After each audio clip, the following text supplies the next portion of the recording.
I'm Gemma, and today I'm going to show you how to make a beautiful ocean-inspired resin serving board using this brilliant Protite craft resin kit.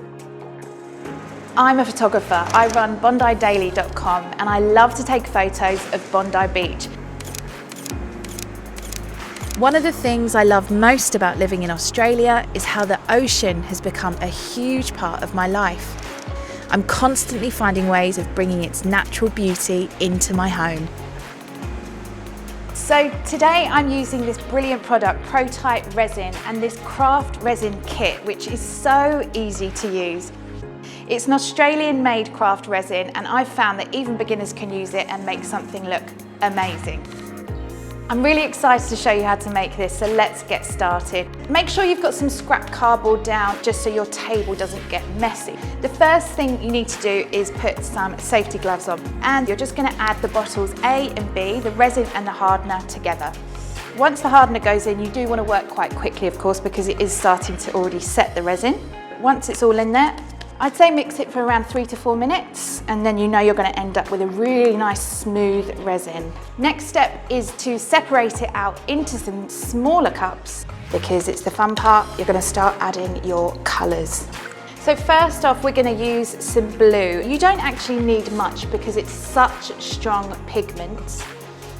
I'm going to make a dark indigo here, so I'm just going to add a touch of red as well. Once you've added your colour, you're just going to mix that up so you can check it's the hue and the tone that you like. So that's my indigo. I'm now going to make a lilac, and I'm going to add in a couple of drops of blue. I'm going to add a couple of drops of red to that, and then a lot of white. We'll mix that up, and we can of course add some more white if we need. I really like this sort of marbled effect on my resin, so I'm going to leave this white not quite mixed in. And for the final one, I'm just going to do a plain white. There we go, and this one I'm going to leave clear, and you'll see why in just a moment. So I can bring in my blank canvas, which is a great little picnic board. You can buy these at Bunnings and most homeware stores, using some safety goggles, of course, for the pour. And I'm going to first start with the darker indigo colour. Don't worry too much about the shape at this stage, just have fun. Now, using your spatula, you can just control the resin and push it down the sides. Okay, I'm happy with that. Now I'm going to take my lilac colour, and as you can see, it's still not quite mixed together, which should make for a marbled effect on my board. And I'm just going to use this lilac about 1 to 2 centimetres thick in front of the indigo. Then you'll take your clear resin, you're just going to draw that along the line that you've created with your lilac. So I'm going to do about 1/2 centimetre, and you can already see how the colours are starting to seep into each other there. Now I want to add a little bit of gold glitter here because this board is inspired by my photographs. So I'm going to add the glitter just into the clear resin. And all it needs is a little tap, and just make sure that you've got a nice even amount of glitter all through your clear resin. Finally, I'm going to add in the ocean waves using my white resin. I'm going to give this a little mix, and then I'm just going to pour this along the gold and the clear resin.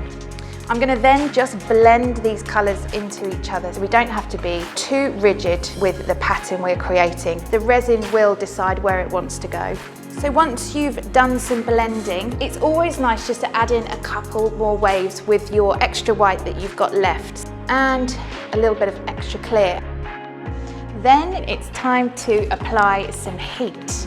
I'm using a heat gun at about a 45-degree angle to help create that wave effect. And you can see we just start to get this kind of lacing effect, which helps the sea look really foamy and luscious. Be careful not to apply too much heat because you don't want to burn the resin. And just to add some finesse, you can take some surplus resin and just go into the holes here, just so every part of the board in this corner is covered. But look at that. I love how the colours have all blended into each other here and created that beautiful marbled effect. Make sure to cover it with something so that the dust can't get onto it as it's curing or drying.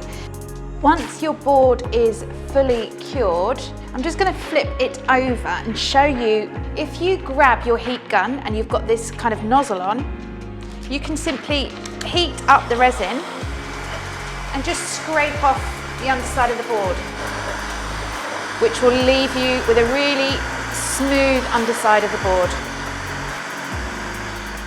I've found this really easy to do, and I think you'll find it simple as well. Look at that beautiful sheen and the way the colours have blended. A little bit of sparkle there with the glitter as well.